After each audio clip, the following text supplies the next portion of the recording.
सुरत मान स्थिर करो, गुर में दे समाय, कहे कबीर धर्मदास से तो अगम पंथ लखाए। सीधी सी बात है, कहे कबीर संसार में पड़ा मोतिया बिंदु। जब मोतिया बिंदु हो जाता है तो फिर दृष्टि बाधक हो जाती है, खत्म नहीं होती है। डॉक्टर लोग इस बिंदु को उतार देते हैं। फिर इस तरह कहे कबीर संसार में पड़ा मोतिया बिंदु। आत्मा के ऊपर मन और माया का आवरण है, इसलिए उसकी ताकत बंधी हुई है। जब तक सूरत अंधी है, अब साहब करे सूरत मान स्थिर करे। सूरत स्थिर कैसे हो? आप देखिए 24 घंटे सूरत संसार के पदार्थों में घूम रही है। जहां जहां आपकी सूरत जाती है, निश्चित रूप से आप वहां पहुंच जाते हैं। जाकी सूरत लाग रहे जहमा, कहे कबीर पहुंचाऊं तहाँ। कभी कभी आप सोचते हैं कि वो लय हो गया परमात्मा में। यहां लय होने का अभिप्राय है समा जाना। हम स्थूल शरीर से जैसे जल में समा गया, और व्यवहार में देखते हैं, कहते भी हैं कि भाई ये बस उसकी ऐसी लगन लगी कि बस उसका ध्यान 24 घंटे वहीं है। इस तरह से जब साधक की सुरती पूरी गुरु में समा जाती है, धीरे धीरे धीरे धीरे वो अपना स्वरूप भूल जाता है। अपना स्वरूप भूलना क्या है? खुद को मिटाना क्या है? क्यों कहा जा रहा है मिटा दे अपनी हस्ती को अगर जो मर्तबा चाहे? जो वर्तमान में हमारा ये ढांचा है,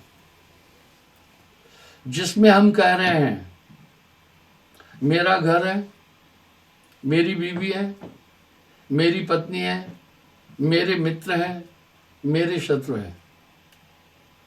दरअसल ये ढांचा किस चीज का है? क्यों बार बार कहा जा रहा है कि खुद ही को मिट, अपने को मिटा? नानक हो में रहा अड़ाई। जिस तरह से दुनिया के सब लोग काम कर रहे हैं, जो ये अंतःकरण बना हुआ है, ये टोटल मन और माया है। यहां गुरमुख होने का अभिप्राय क्या है? मन मुरीद संसार है, गुरु मुरीद कोई एक। पूरी दुनिया मन मुरीद है कि सभी की कार्य करने की शैली यही है। संतो तन खोजे मन पाया, सभी की कार्य करने की शैली यही है। पंचभौतिक शरीर सबके पास है, कर्म ज्ञान इंद्रियां सबके पास है, मन सबके साथ है, और मन की वृत्तियां भी साथ में है। मन के चारों रूप साथ हैं, मन, बुद्धि, चित्त, अहंकार, ये सब साथ है।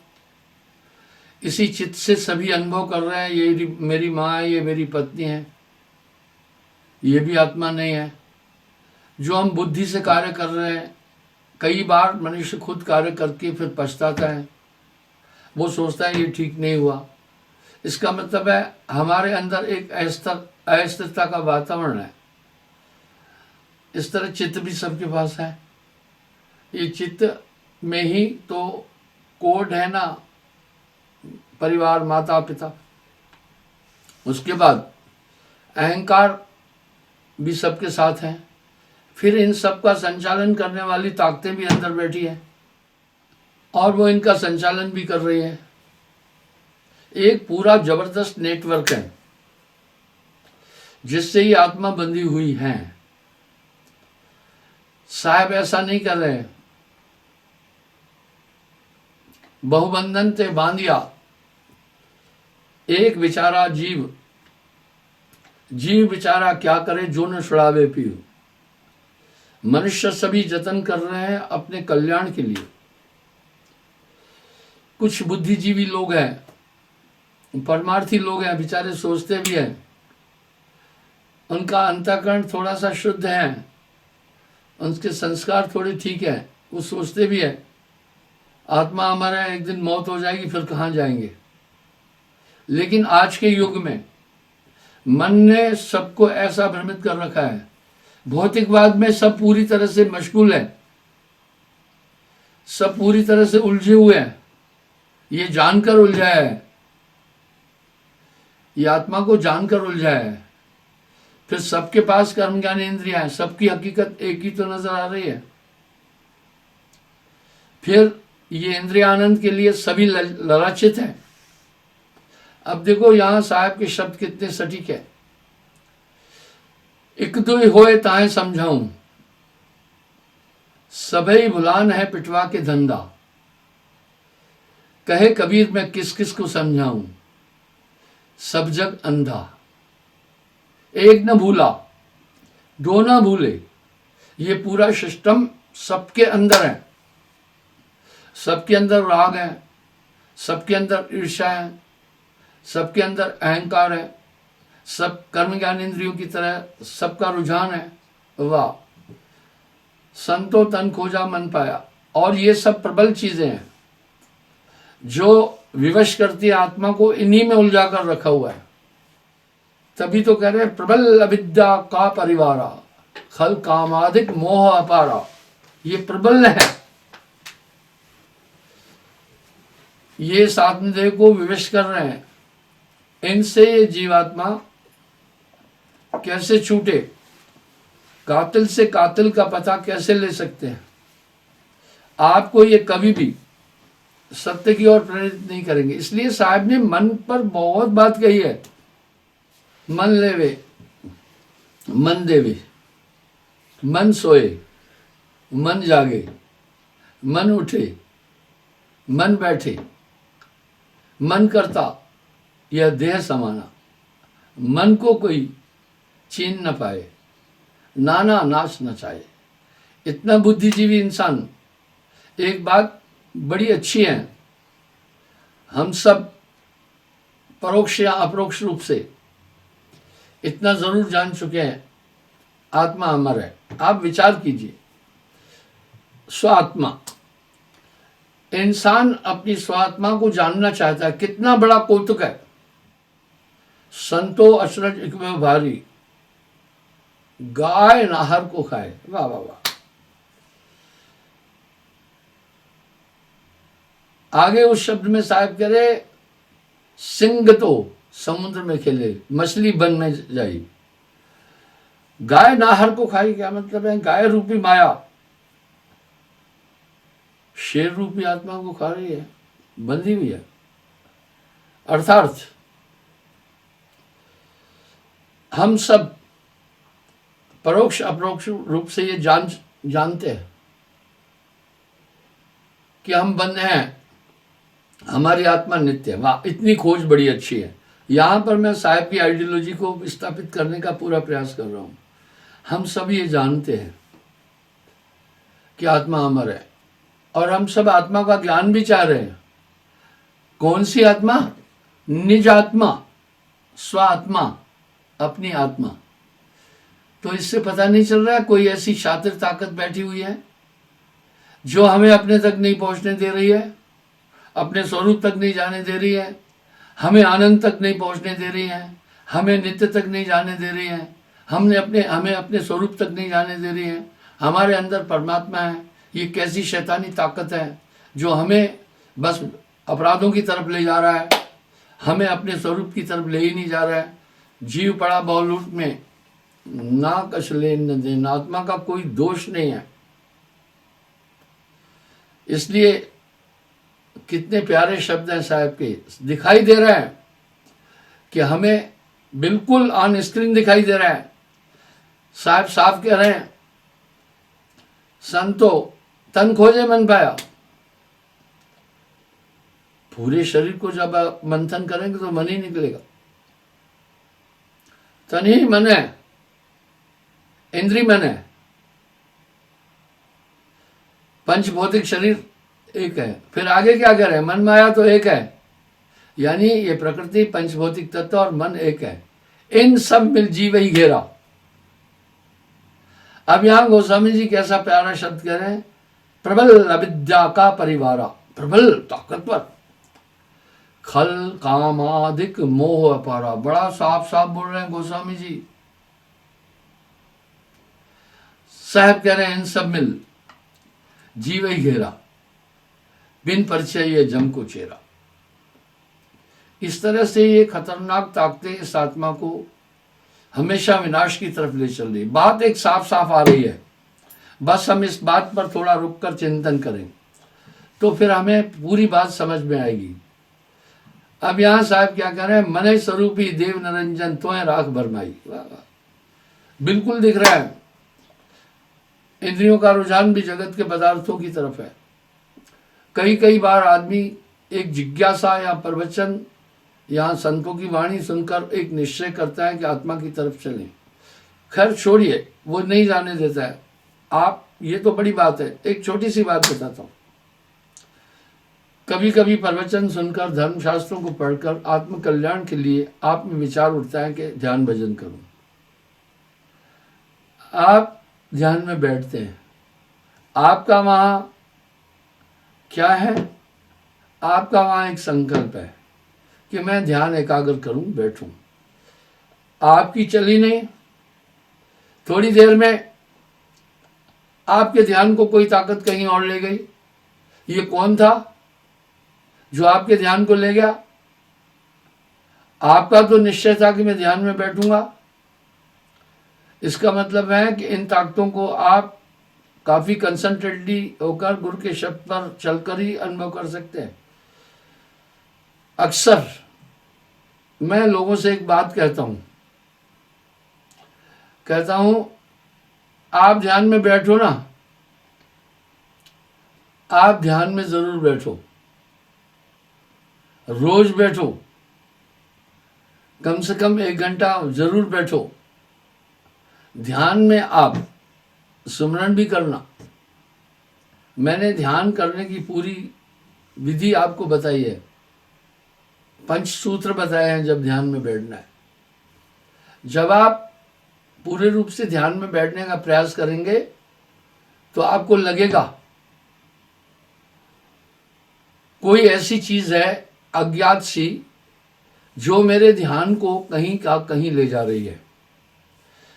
आपका वो फैसला था, फैसला आपके विचार द्वारा आपका था कि मैं ध्यान में बैठूंगा, मैं ध्यान एकाग्र करना है। अगले पल आप अन्य चिंतनाओं में गुम हो जाते, आप रहते ही नहीं है वहां पर। यहां साहब एक शब्द कह रहे हैं, तन रहते मन जाता है। मन रहते तन जाए, कहे कबीर तन मन एक रहे तो हंस कबीर कहा है। फिर एक शब्द कितनी चेतावनी का वो बोल रहे हैं, तन थिर मन थिर वचन थिर सुरत निरत थिर होए, कहे कबीर उस पल्क को कल्प न पावे कोई। वो एक पल कल्पांतर की साधना से भी बहुत ऊपर होता है। तो जब आप ध्यान में बैठे उस समय फिर वो क्या करेगा, आपको इधर उधर खूब घुमा देगा। इतने में आपका शरीर थक जाएगा और अंदर से आपको एक फीलिंग आएगी, अभी रहने दो, कल फिर देख लेंगे। कहेगा भाई हाथ पांव थक गए, यानी इतना बड़ा झांसा देता है ये मन। मन जीव को भरमावे सोई, मन को कोई देख न पाए, नाना नाच न चाहे। सीधी बात है कि वो हम सबको जो चाहता है कराता है। जस नट मरकट को दुख देई, नाना नाच नचावन ले, जीव के संग मन काल को वासा, अज्ञानी नर करे मुक्ति आशा। जब तक आप मन के अधीन हैं, वो मन आपको कभी अपने स्वरूप तक जाने नहीं देगा। वजह है साफ साफ, चोर को अंधकार बहुत पसंद है। अंधकार चोर का पोषक है। चोर हमेशा 2 चीज से बचना चाहता है। पहला कि मैं पकड़ा न जाऊं, दूसरा क्या चाहता है, मैं पहचाना न जाऊं। इन दोनों कामों में अंधकार उसका संरक्षण देने वाला है, उसको संरक्षित करता है अंधकार। इस तरह मन और माया इन्होंने ही मिलकर तो आत्मा को घेरा ना। हम देखें तो सही हमारी आत्मा कैसे घिरी कैसे है। वस्तु कहीं, ढूंढे कहीं, कहमिद आवे हाथ, कहे कबीर भेदी लिया तो पल में दे दिखा। तो जब आप ध्यान में बैठ रहे हैं, आप तो ये सोचे थे ना कि मैं ध्यान में बैठने का अभिप्राय क्या है, ध्यान एकाग्र करना ना, बस सीधी बात ही है। जब आप ध्यान में बैठते हैं तो देखें आपको डिसेंट्रलाइज कौन सी ताकत कर रही है, थोड़ा चेतन होकर तो बैठे। आपको ये ऐसे नहीं पता चलेगा। आप ध्यान में बैठे, अचानक कोई ना कोई ऐसी बात वो उठा देगा, बस आप उसमें खो जाएंगे। जब आपकी सूरत ही निकल गई, वहां से कहीं और पहुंच गई, तो क्या देखेंगे। सूरत से देख सकी वह देश, उस दुनिया को तो आपने सुरती से देखना था ना, वही चली गई। अब यहां बैठकर उसका यही काम है, जो आपके अंदर जितने भी वस्तुएं पदार्थ हैं वो आपको केवल भ्रमित करने के लिए हैं। आपके सभी शत्रु हैं, वो इस आत्मा को अपने स्वरूप तक नहीं जाने देना चाहते हैं। वो ताकत अनचाहे अनजाने जो कुछ भी है करवाती है। यहां पर मैं कई बार रीगन के पीए का उदाहरण दे चुका हूं। उसने बड़ा साफ शब्द कहा था, हमें यूं लगता है हम किसी शैतानी ताकत के हाथ में हैं। हाथ में हैं। उसने कितना अच्छा अनुभव किया, कितनी बारीक बात पकड़ी है। वो शैतानी ताकत हम सबसे जो चाहे करवा रही है, वाह, इसका मतलब है काफी कंसंट्रेट आदमी था। आप देखें ना, जो चाहे करवा रही है, आपका बस नहीं चल रहा है। जहां चाहता है मन आपको संकल्प के द्वारा उस दिशा में ले जाता है, और सभी मन के मते ही चलता है। साहब यहां सतर्क कर रहे हैं, मन लोभी, मन लालची, मन लोभी, मन लालची, मन चंचल, मन चोर, मन के मते न चल तू भाई, पलक पलक मन ओढ़। कितने सही ठिकाने पर साहब अपनी बात कर रहे हैं। आपको भ्रमित करने वाला और कोई नहीं है, मन है। तेरा बैरी कोई नहीं, तेरा बैरी मन। जीव के संग मन काल रहा ही, अज्ञानी नर जानत नहीं। कितने स्पष्ट शब्दों में कह रहे हैं। तो आगे वो कह रहे हैं, वो शैतानी ताकत हम सबसे जो चाहती है कराती है। अब साहब क्या करें, मन है निरंजन सवै न चाहे, बाजीगर का बांद्रा, ऐसा जीवन साथ, नाना नाश नचाए के, ये राखे अपने हाथ में रखा हुआ है। आपको जो चाहे करवाता है। कई बार आपने क्रोध करके पछताया होगा, नहीं करना है आगे, फिर करवाता है। इसका मतलब है प्रबल है, शक्तिशाली है। ये नाम के बिना काबू नहीं आएगा। मैं इस पर आगे बोलूंगा कैसे काबू आ जाता है। तो आगे कह रहे हैं, वो शैतानी ताकत हम सबसे जो चाहती है कराती है। उसमें इतनी ताकत है, एक साथ दुनिया के सभी लोगों का दिमाग एक ही तरफ डाइवर्ट कर सकती है। पहले लोगों का दिमाग, हमारे देश की बात कर रहा हूं, भक्ति और प्रभु की तरफ था। अब देखो सबका दिमाग बस कनक कामनी में उलझा हुआ है। ऐसा जादू चला दिया उसने।